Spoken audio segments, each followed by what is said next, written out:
dalam sebuah bayangan kita, kalau kita mencintai sesuatu ya, seperti kita mencintai sebuah tanaman kayak gitu ya.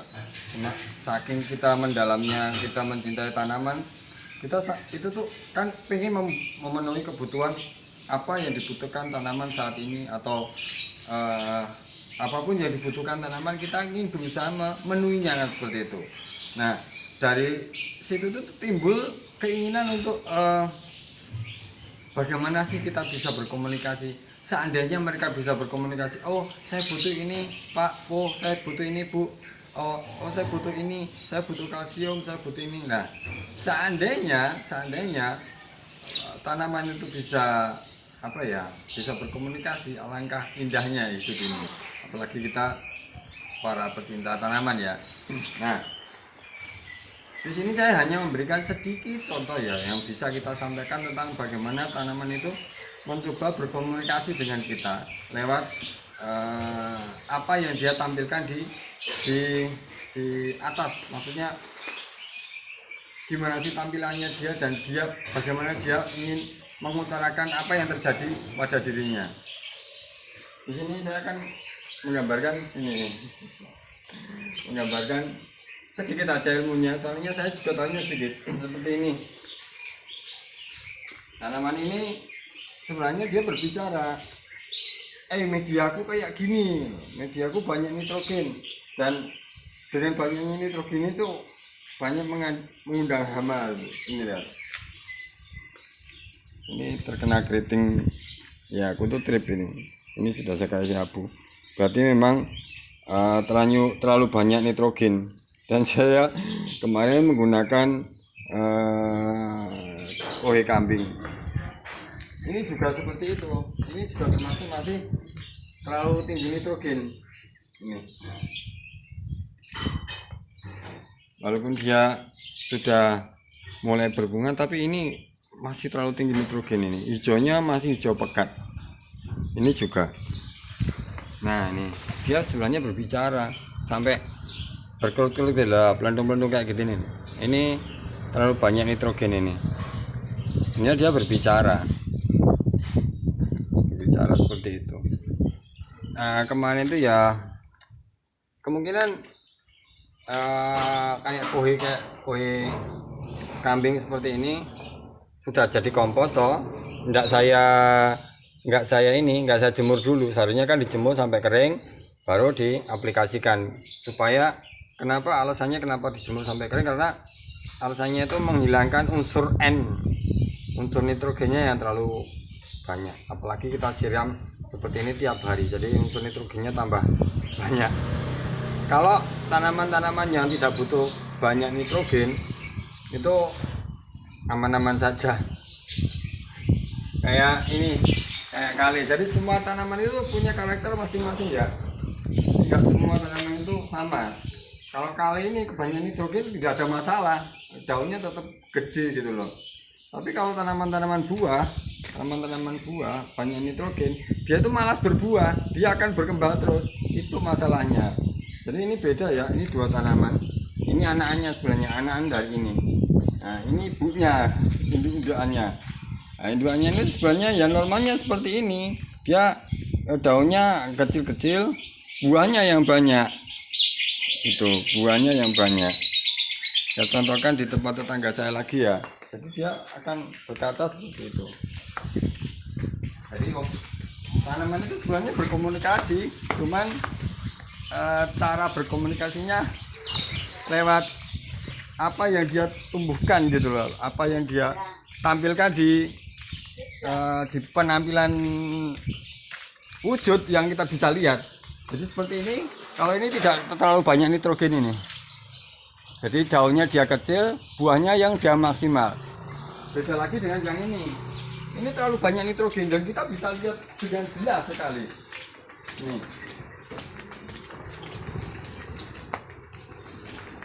Nah, ini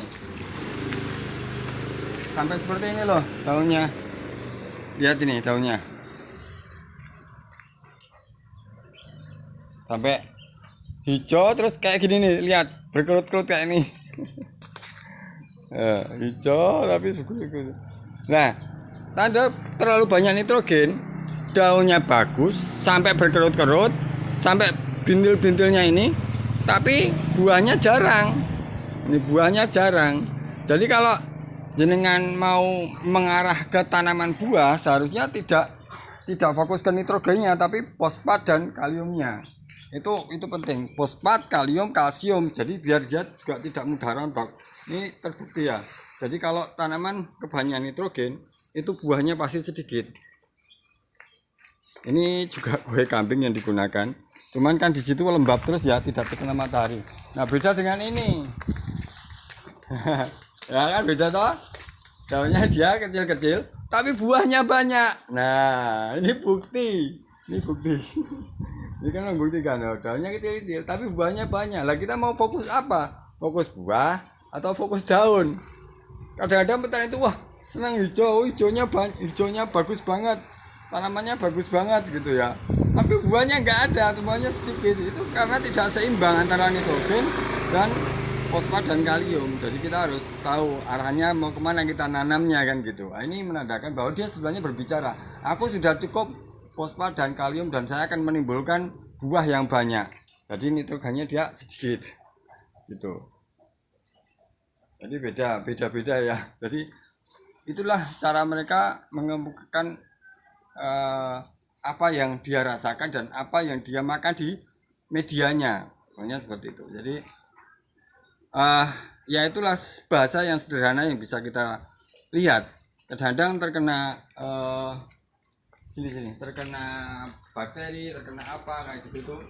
Ya dia berkata aku ini kena penyakit kayak gitu. Apa sih bisa mau lakukan dengan apa yang saya rasakan ya gitu. Nah ini seperti ini juga. Tapi ini contoh ya. Ini sebenarnya contoh bahwa